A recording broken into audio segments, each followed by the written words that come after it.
Hi viewers, ఈరోజు ఎందుకో నాకు వాళ్ళ జడ వేసుకోవాలనిపించింది. బాగుందా?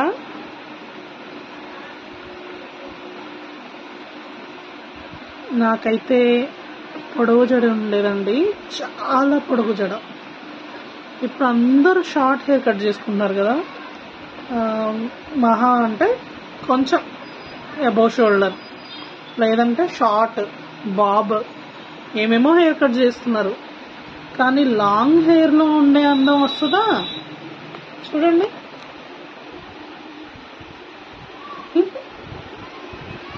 లాంగ్ హెయిర్ లో ఉండే అందం వస్తుందా? చెప్పండి మీరే, నాకు కామెంట్ చేయాలి మీరందరూ. లాంగ్ హెయిర్ లో ఉండే అందము షార్ట్ హెయిర్ లో రాదు. అమ్మాయిల ఫేషియల్ ఫీచర్స్ చేంజ్ చేస్తుంది, కానీ లాంగ్ హెయిర్ ఉంటే అమ్మాయిలు చాలా ప్రౌడ్గా ఫీల్ అవుతారు తెలుసా. ఎస్ అనే వాళ్ళందరూ నాకు కామెంట్ చేయండి, ఎందుకంటే లాంగ్ హెయిర్ ఉన్న వాళ్ళందరూ ఖచ్చితంగా కొంచెమైనా ప్రౌడ్గా ఫీల్ అవుతారు. మేము అందరిలో సంథింగ్ స్పెషల్ అనే ఫీలింగ్ వాళ్ళకు ఉంటుంది తెలుసా. ఆ ఫీలింగ్ ఇచ్చేది లాంగ్ హెయిరే. నిజానికి నాకు కూడా చాలా లాంగ్ హెయిర్ ఉండేది. ఎక్కువ స్ట్రెస్ అండ్ ఏదో ఒక టెన్షన్స్ అండ్ మధ్యలో ఒకసారి చికెన్ గున్యా వచ్చింది నాకు. అప్పుడు చాలా హెయిర్ ఫాల్ అయింది, చాలా అంటే చాలా. నాకు మళ్ళీ లాంగ్ అయింది కానీ చాలా సన్నగా అయిపోయింది. ఈరోజు ఎందుకో వేసుకోవాలనిపించింది లాంగ్ జడ. ఎలాగో వేసుకున్నాను కదా అని చెప్పేసి నా మనసులో ఏం అభిప్రాయాలు ఉన్నాయో మీకు షేర్ చేస్తున్నాను. నాకు ఇలా లాంగ్ జడ బాగుందా, హెయిర్ లీవ్ చేసి కొంచెం మీడియంగా ఉన్న హెయిర్ బాగుందా అనేది కామెంట్ చేయండి.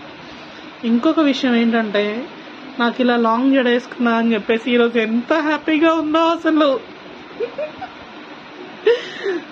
అందరు విచిత్రంగా చూస్తున్నారు ఆఫీస్లో, కానీ ఏం చేద్దాం, నాకు నచ్చిందంతే వేసేసుకున్నా. మీకు కూడా ఎప్పుడైనా నచ్చిన విషయం అయితే ఖచ్చితంగా చేయాల్సింది. మీరైతే అప్పుడప్పుడు అకేషనల్గా మనకు నచ్చినప్పుడు ఏదో ఒక రోజు స్పెషల్గా రెడీ అవ్వాల్సిందే. అలా రెడీ అయితే మాత్రము ఇలా చిన్న వీడియో తీసి మీకు మీరు చూసుకోండి, అద్దరిపోద్ది అంతే. ఏమంటారు? అవునంటారా కాదంటారా? నాకైతే నేను ఈరోజు సంథింగ్ స్పెషల్గా చాలా కూల్గా హ్యాపీగా ఉన్నాను. చూసారా నా మొహం ఎంత వెలిగిపోతుందో అసలు. ఈ జడ చూసుకొని వెలిగిపోతుంది, అదేంటో మరి.